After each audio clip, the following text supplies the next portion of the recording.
There is no nobility in poverty.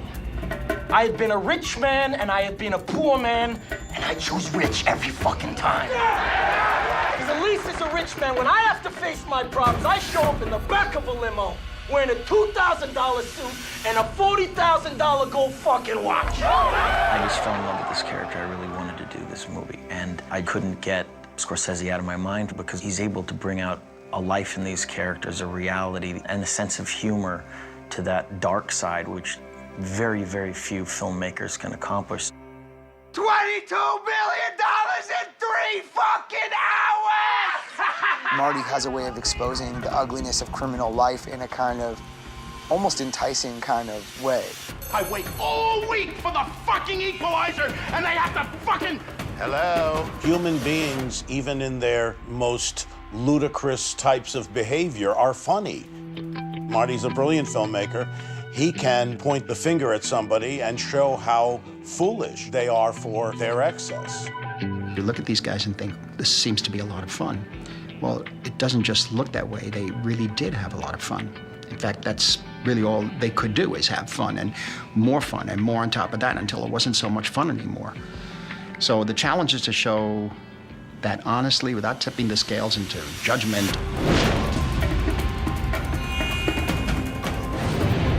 This was one man's account of a very insane time in recent history. And what was so refreshing was his absolute candid honesty about every radical endeavor that he went through. Whenever you're presented with an opportunity to do a movie, you look for that kind of honesty in a lead character and a storyline. Jordan started out, he was a regular kid, grew up in Queens, his parents were accountants, wanted to make good, wanted to make a lot of money, wanted to be successful like we all do, and just fell down the rabbit hole. I think he really thought that he could bypass morality or surpass morality with a combination of money and drugs. This is a guy who lived like a rock star. He had everything everyone has ever wanted, and it wasn't enough. He still wanted more. It's set in Wall Street, but it's only the backdrop to one man's journey from nothing to everything and then back to nothing again. Terry Winter wrote this screenplay that encapsulated all the most insane bits of Jordan Belfort's life, and in a way really stylistically wrote it for Martin Scorsese. Marty's drawn to telling stories about flawed and broken people, and Jordan is certainly that. The story is told in that classic Scorsese staccato pacing. I love Marty. I've grown up watching his movies. You're drawn in by the spectacle and the excitement and how kinetic the filmmaking is, and the violence and the extreme characters and the humor. But also the moral aspects of his stories were wonderful. What are you gonna do, spend the rest of your life in jail? Is that what you want? No. Okay. No. Okay, you got all the money in the world. You need everybody else's money? Terry Winter's script had so much humor in it, and in a lot of ways I remember Marty telling me about Goodfellas being, almost a dark comedy, and this lent itself to that, that style of filmmaking.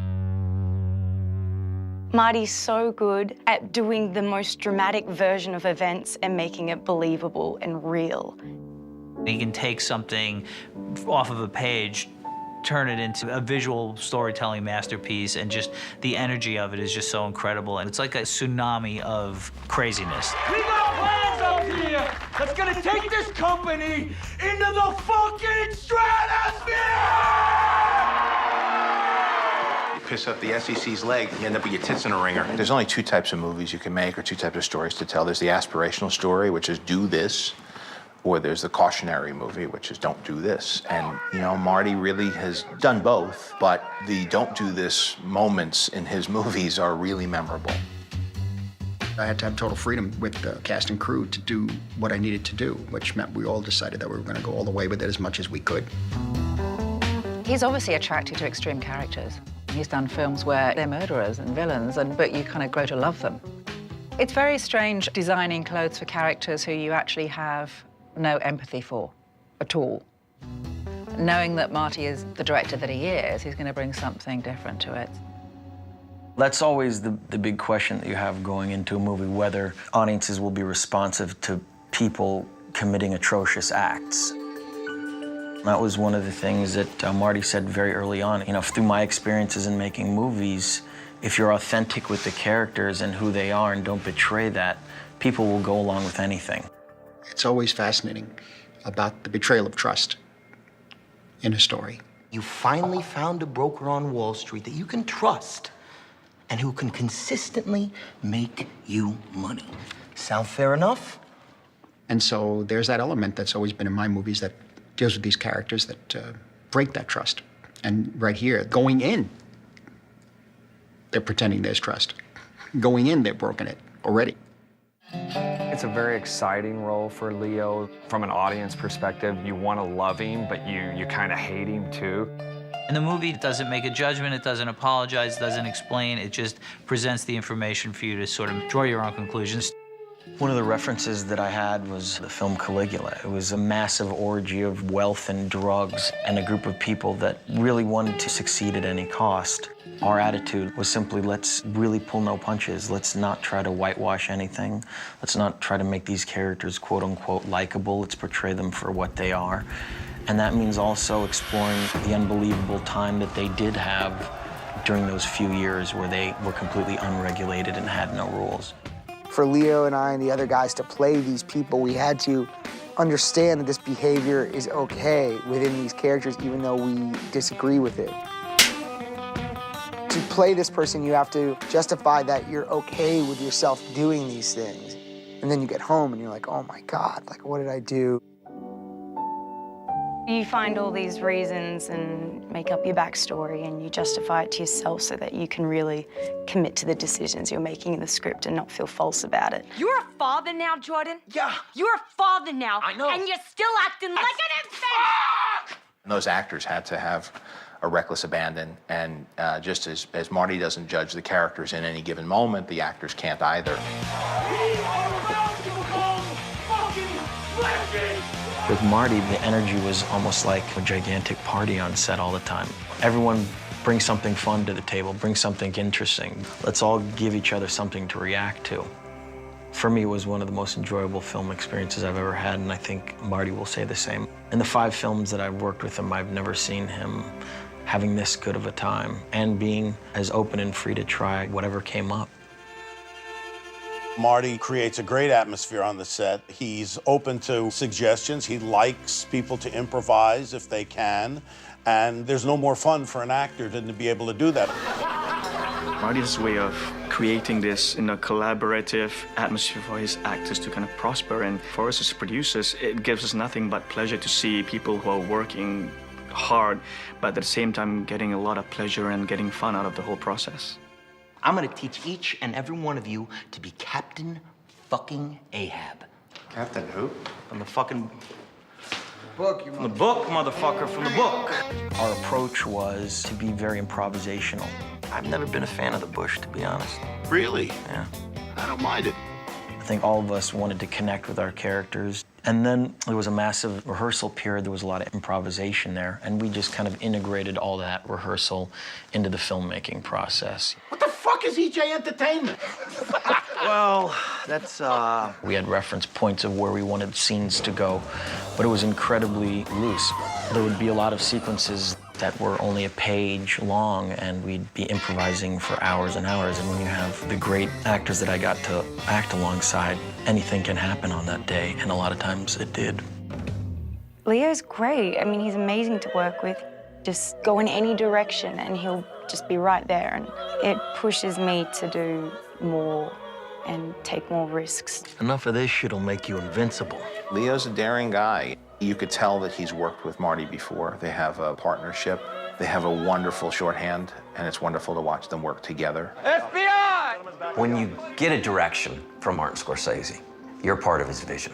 With that said, there's also the allowance now to go do what you do. I have offered our lovely sales assistant, Danielle Harrison here, $10,000 to shave a fucking head! Every day we were on set, the scene would take multiple different directions. He'd say one little riff, one little bit of improv, and all of us would react to that, and we'd have to steer back to what the scene was ultimately about. Then we'd go off into another tangent. You show me a pay stub for $72,000 on it, I quit my job right now and I work for you.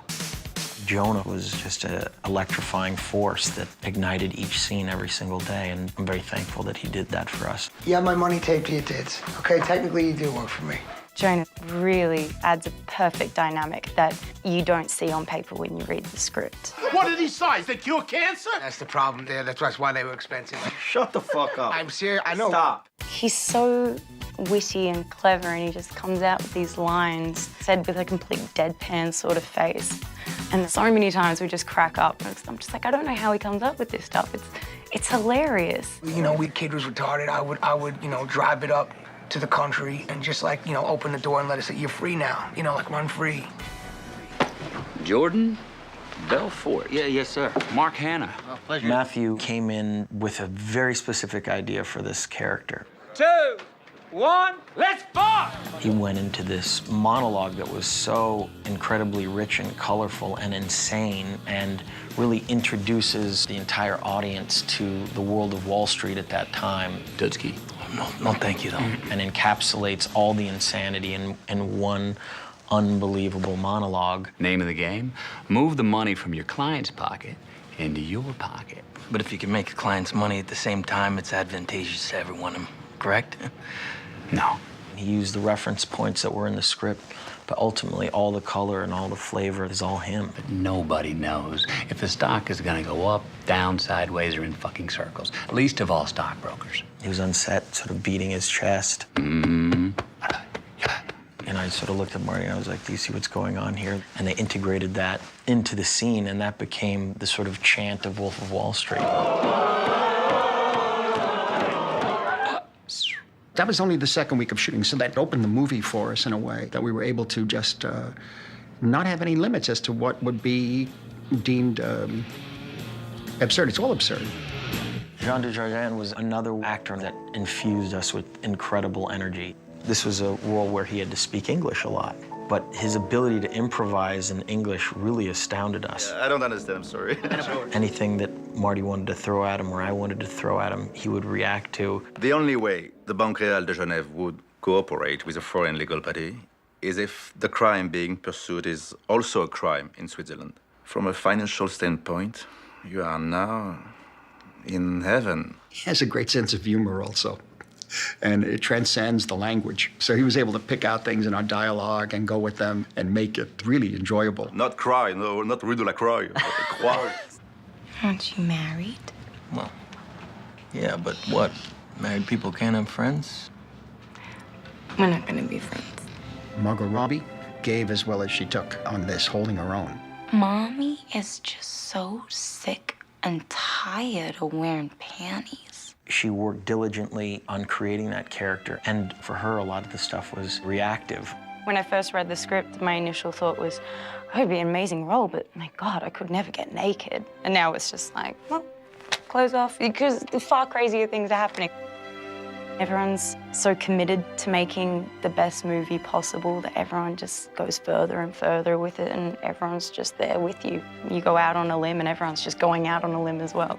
And Marty just lets you improvise for 5 minutes, do whatever you feel like doing. I don't love you anymore, Jordan. You don't love me? The last scene that Naomi's in, we completely made up the night before shooting it, and it went from being a conversation to kidnapping and drugs and punching each other and smashing windows. It just went in a whole different direction. Throughout the film, with all the chaos and all the decadence, the money and the cheating and the stealing and the humor, there's got to be one good guy in this whole damn thing. His name is Denham. He's an agent with the New York office. Don't you understand? He's smart, you're dumb. Kyle Chandler's character is incredibly important. Through our conversations, we created the scene on a boat, which to me is a very integral part of the movie. Never been on one of these before. A boat? Learned how to sail when I was 6. That was all done through his improvisation as well, and that led to this incredible scene that I think is one of the most important ones in the entire movie. You go after real criminals, which makes me wonder what the hell you're investigating me for. First day on the boat, I haven't even met DiCaprio. If I'm not mistaken, you just tried to bribe a federal officer. No, technically. Thankfully, Leonardo DiCaprio couldn't have made me feel more comfortable. And making your other actor feel more comfortable allows not only him to do his work, but allows you to do your work. And once you're in that realm, then you just play. Good for you, little man. Little man?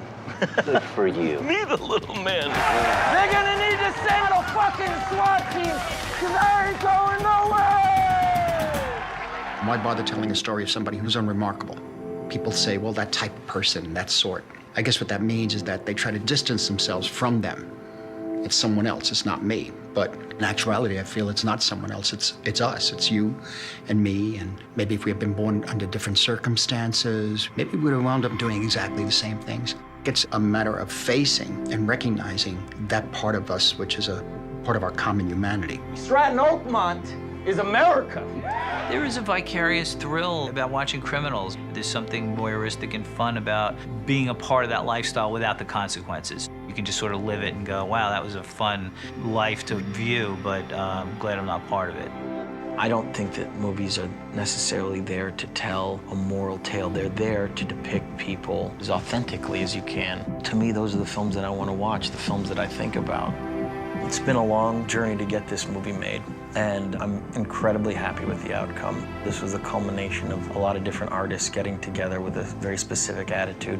As a result, you have something that I think is incredibly loose, incredibly entertaining, very authentic, what movies should ultimately be.